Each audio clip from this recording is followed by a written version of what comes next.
It's a Saturday afternoon, and you are sitting in a dealership office with a pen in your hand. The salesman slides the paper across the desk without looking up. 0% APR for the first year, he says, like it's a gift. The new car is parked outside the window, still wearing plastic on the seats. 68 months. That's the number at the bottom of the page. 68 months of a payment you haven't really looked at yet because right now you're looking at the car. You sign. You always knew you would. Now hold that signature in your mind because this is a story about the same $450 a month for 40 years and about the two different people it quietly decides you will become. You are 25. It's a different Saturday, a different dealership, or maybe not a dealership at all.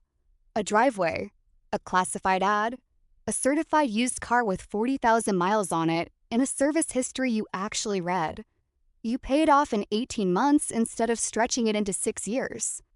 The month it's paid off, nothing changes on the outside. Same car, same commute, same parking spot at work. But that evening, you open an app on your phone and set up something automatic. $450, the exact size of the car payment you no longer have, moves into an index fund instead. One button, no opinion required. The balance reads $450. It looks small.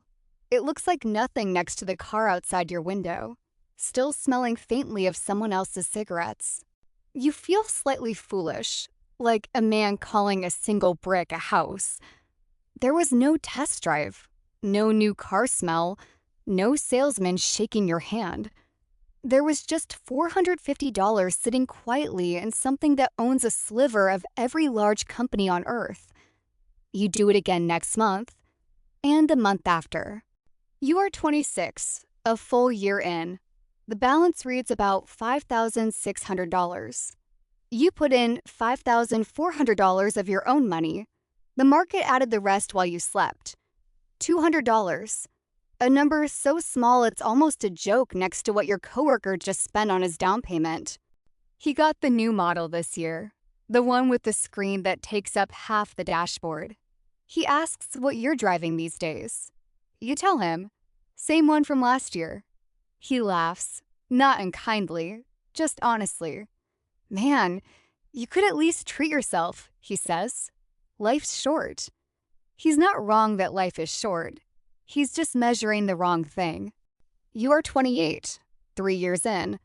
The balance is around $17,900. You've put in $16,200.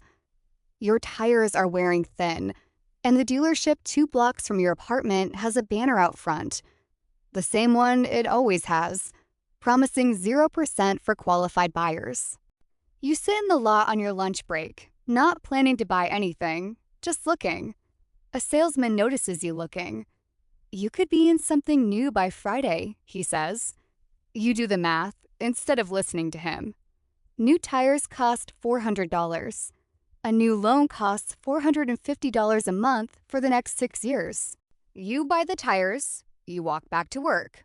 The banner is still there the next day, and the day after that, waiting for someone else. You are 35 years in. The balance is around $32,000. You've put in $27,000 of your own money. The rest, the market handed you for the crime of not touching it. Then the year turns bad. The market drops. Headlines use the word correction, then the word crash. Your balance falls by 1/5 in a few weeks. More than your old coworker's entire down payment, gone on paper in a single quarter. He tells you at lunch that he saw it coming, that he's glad he put his money into something real, something you can touch, something you can drive. You don't sell. It's quieter than a decision, really. You just don't open the app for a while. The $450 keeps leaving your account every month anyway, buying the same fund while it's cheaper than it's been in years. You are not brave. You are just bored enough to do nothing. Doing nothing turns out to be the rarest skill in finance. You are 35, 10 years in. The balance is around $78,000. You've contributed about $54,000. For the first time, the account has made you more money than your salary raised in the last 2 years combined. That spring, your old coworker trades in his car for the third time. New model again, same payment size, same 68 months, starting over from zero. He's never once owned the thing he's driving. He's just been renting it in installments his whole adult life and calling it his. You drive the same paid-off car you bought at 25. It has a small dent in the door you've never fixed. It owes you nothing. You are 38, 13 years in. The balance is around $114,000. You've contributed about $70,200. You got a promotion that spring, a real one, the kind that changes what your paycheck looks like. Different coworker, one who's watched you drive the same car for years, tells you that you can afford better now. That's kind of the point, you almost say, but don't. Instead, you sit with the raise for a week and decide the $450 stays exactly where it is. You let the extra money go toward the mortgage instead. The car stays the car. Nobody applauds a decision like that. Nobody's supposed to. It's the kind of decision that only shows up in a number, years later, that nobody else can see coming. You are 45, 20 years in. The balance is about $265,000.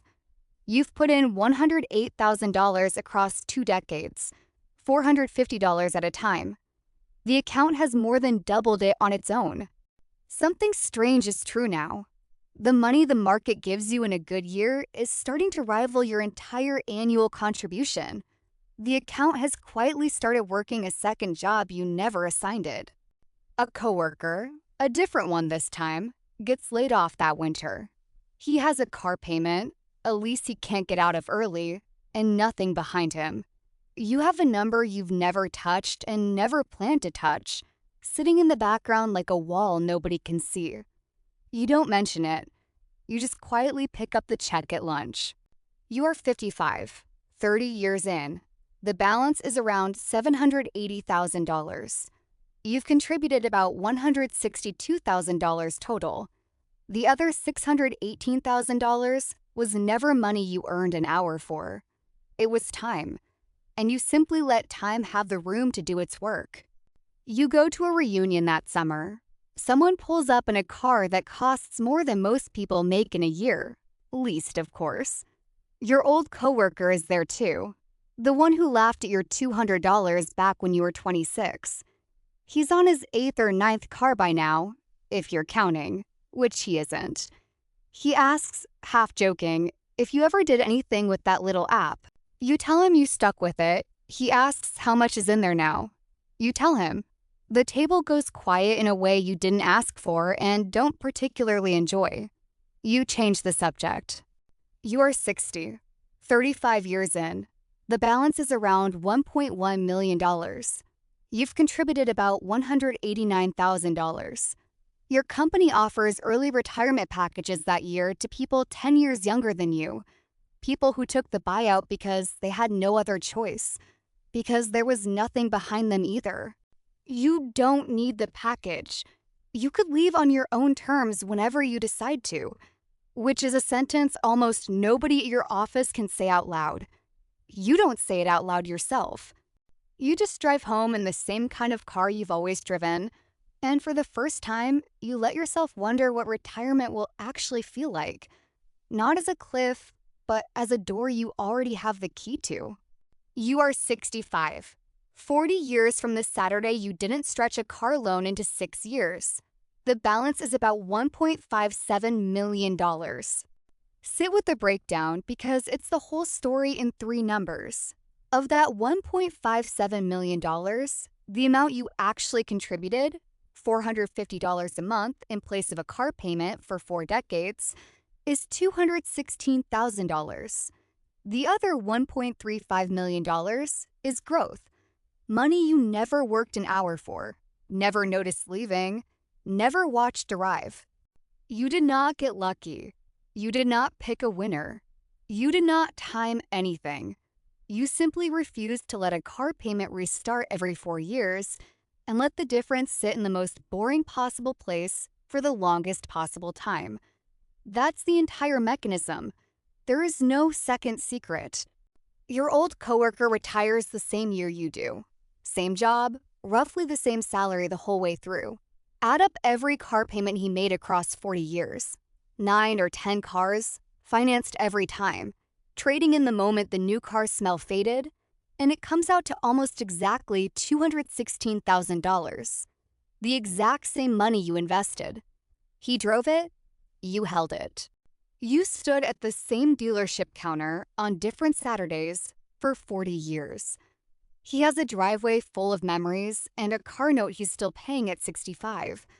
You have those same roads, that same commute, mostly, and also $1.57 million sitting behind your life like a second person who has been working the whole time. Nobody can point to the day the two of you split. There was no day. There were just two different answers to the same small question, asked again every few years, until the answers stopped being choices and became two different lives. Somewhere right now, it's a Saturday afternoon and someone is sitting in a dealership office with a pen in their hand. 0% APR for the first year, the salesman says, like it's a gift. 68 months at the bottom of the page. They are not doing anything wrong. A car is not nothing. You need one. You'll always need one. That has always been the trap and the door at the same time. The payment is never large enough to feel like a decision, which is exactly why almost no one questions it, and exactly why it quietly decides everything for the few who do. You were never going to feel the $450 either way. You only ever got to choose what it was quietly turning you into while you weren't paying attention.